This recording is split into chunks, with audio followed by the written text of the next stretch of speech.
Mutaassib guruhlar izlariga ergashmagan musulmonlarni kofirlikda, dindan chiqqanlikda ayblamoqdalar. Bu masalada dinimizda qanday munosabat bildirilgan degan savol tug'iladi va ba'zi bir voizlar ham o'zlarining o'sha chiqishlarida ularning izlariga, guruhlariga ergashmaganlarni musulmonlik safidan chiqqanlikni ayblagan holatlarni ko'rish mumkin.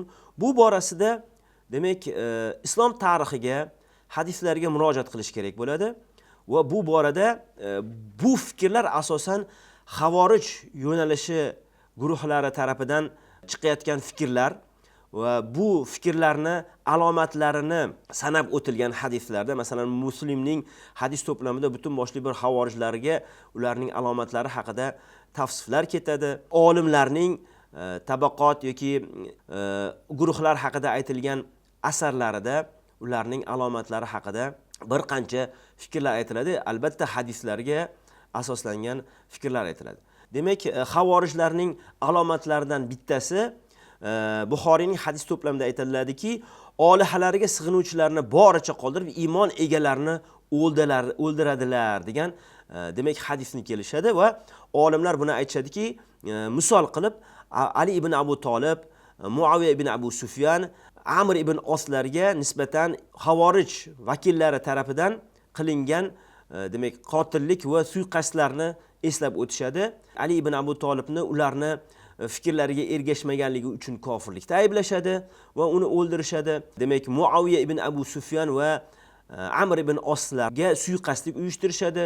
Suiqasdlik uyushtirish natijasida Muaviya ibn Abu Sufyan yaralanadi va og'ir dard bilan, ya'niki farzand ko'ra olmaydigan dardga duchor bo'lganligi tarixiy kitoblarda keltiriladi. Buni xavorij guruh vakillari amalga oshirishadi. Amr ibn Osga ham xuddi shunday suiqasdlik uyushtiriladi, lekin bu suiqasdlik muvaffaqiyatga erishmaydi. O'z e'tiqodlarini oqlash maqsadida tushunilishi qiyin bo'lgan shubhali dalillardan foydalanganliklarini ko'rish mumkin. Demak, o'sha Muslimning hadis to'plamida hukm chiqarish faqat Allohga xosdir degan gapni ko'p ishlatishganligi uchun Abu Rafi' rivoyat qilib bu xavorijlarni Aliga chiqargan vaqtidagi gaplari deb aytiladi va shu yerda Alini gapi ham keltiriladi. Haqiqatni gapiryaptilar u, ammo botilni iroda qilishyapti degan Alining mashhur gaplari bor. Demak, ular dastavval haqiqatni gapirgandek bo'lib ko'rinadi, lekin bu oyatlarni ma'nosini to'la tushunmaganliklari natijasida musulmonlarni kofirga chiqarib yuborganliklari va ularga ergashmaganlarni kofirga chiqarib yuborganliklarini holatlarini ko'rish mumkin bo'ladi.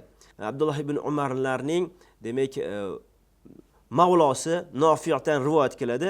Ibn Umar xavorijni Alloh maxluqlari ichida eng yomoni deb hisobladi deb aytganlarini aytadi va shu borada yana bir fikrni aytadiki, xavorij kofirlarga nisbatan nozil qilgan oyatlarni iymon keltirganlarga nisbatan qo'llaydilar degan demak xavorijlarning bir sifatlarini beradi. Shundan ko'rinib turibdiki, xavorijlar o'zlarining fikrlariga ergashmaganlarni kofirga chiqarganliklarida o'sha dalillarni kofirlarga, ya'niki boshqa din vakillariga keltirilgan oyatlardan foydalanib o'zlarini demak maqsadlari uchun ishlatganliklarini ko'rish mumkin bo'ladi. Ali Imron surasining 7-oyatida kelgan Allohning so'zlaridan ko'rish mumkinki, bu kitobda deydi Alloh, ma'nosi shundayki, bu kitobda ma'nosi aniq bo'lgan oyatlar bor. Yana boshqa mutashobih, ya'niki tushunilishi qiyin bo'lgan oyatlar ham bor. Endi dalillarda haq yo'ldan og'ish bo'lgan kimsalar odamlarni aldash, ularning orasida fitna solish maqsadida mana shu tushunarsiz bo'lgan oyatlardan foydalanishadi degan oyat keladi. Mana shu oyatni sharhlab Buxoriyning hadis to'plamida 4547-hadisda Oysha radhiyallohu anha payg'ambarimizdan bir kun so'raydilar.